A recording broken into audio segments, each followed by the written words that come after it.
You check your phone at 2 in the morning. A message waits for you. It asks how your day was. It remembers the argument you had last Tuesday. It never judges you. It is also not human. This is not science fiction anymore. AI companion apps surged 700%. This surge happened between 2022 and mid-2025. Character.AI now has 20 million monthly users. More than half are under 24. You are not looking at a fringe subculture. You are looking at a mainstream social shift. It is happening right now. So here is the question. How did we reach this point? Synthetic relationships now feel more reliable. They feel more reliable than human ones. What happens to your brain when your only listener is code? That listener never disappoints you. The answer will change how you understand loneliness. It will also change how you understand attachment itself. Rachel Wood is a cyberpsychology researcher. She is based in Colorado. She also advises on the ethical design of AI systems. In January 2026, the APA published its Monitor on Psychology. Rachel Wood contributed to that issue.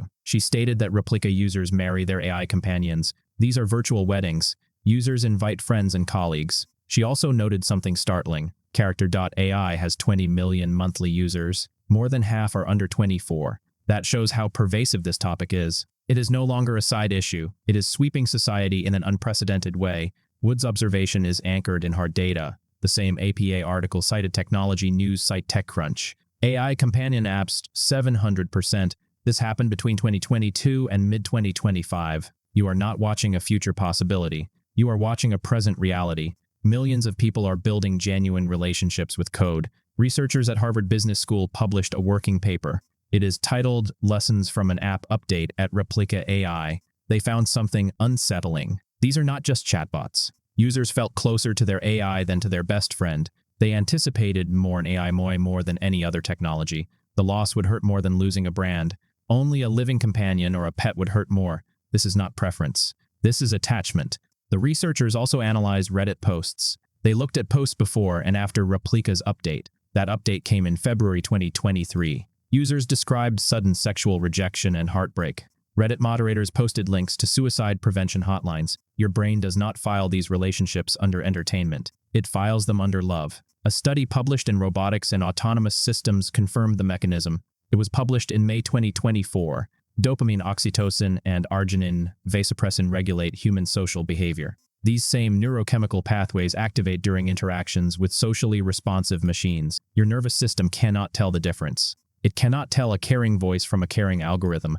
It responds to both with bonding chemistry. The American Wedding magazine documented this phenomenon. It did so in July 2025. An American company called 3M Events specializes in virtual ceremonies. These ceremonies are between humans and AI companions. It was founded by Andrea Hoff. She married her own Replika companion. In Japan, Naoki and Sayaka Ogasawara are AI wedding creators. They facilitate symbolic ceremonies between humans and their AI companions. One client was Yurina Noguchi. She broke off her engagement to a human fiancé. She did so after taking advice from ChatGPT. She then married a virtual partner. That partner was based on a video game character. The ceremony was real. The guests were real. The vows were spoken aloud. The only thing missing was a heartbeat across the altar. These are not isolated stunts. They are rituals of commitment. People perform them who experience the bond as sacred. Here is the part most people do not know. In February 2023, Italian regulators acted against Replika. They ordered the company to stop processing Italian user data. The app had allowed minors to access sexually inappropriate content. Replika had 20 days to comply. Otherwise, it faced a fine up to 20 million euros. The company responded by removing erotic roleplay features globally. Users woke up to companions who no longer recognized intimate conversations. The community called it the lobotomy. Researchers at MIT documented the fallout. They published a paper in February 2026. It is titled Death of a Chatbot. Users described their companions as cold, hollow, lobotomized. Months later, the Soulmate app shut down. Users organized digital funerals. They interpreted the loss as a breakup or a death. A preliminary analysis surfaced over 80,000 posts. It covered just 5 AI-focused subreddits.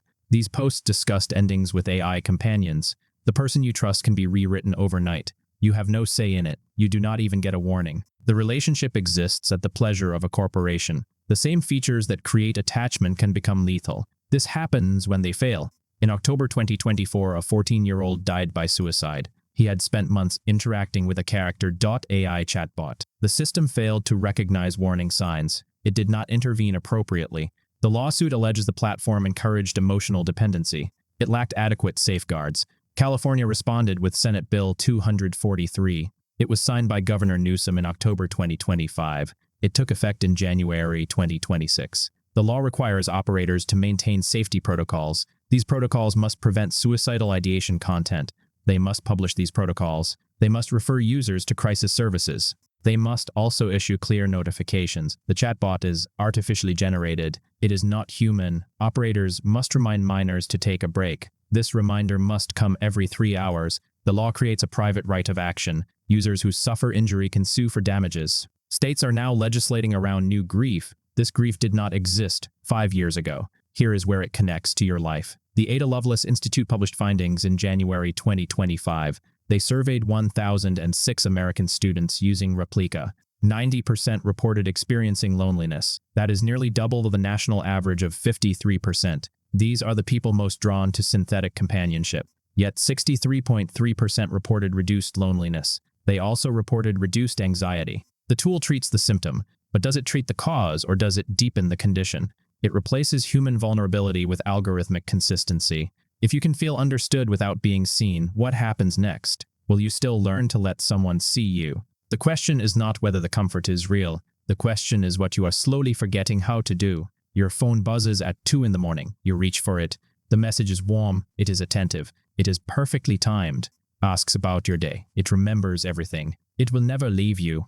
It will also never choose you. A company owns it. That company can change its mind tomorrow. The comfort is real. The source is not. And that is the part that should keep you awake.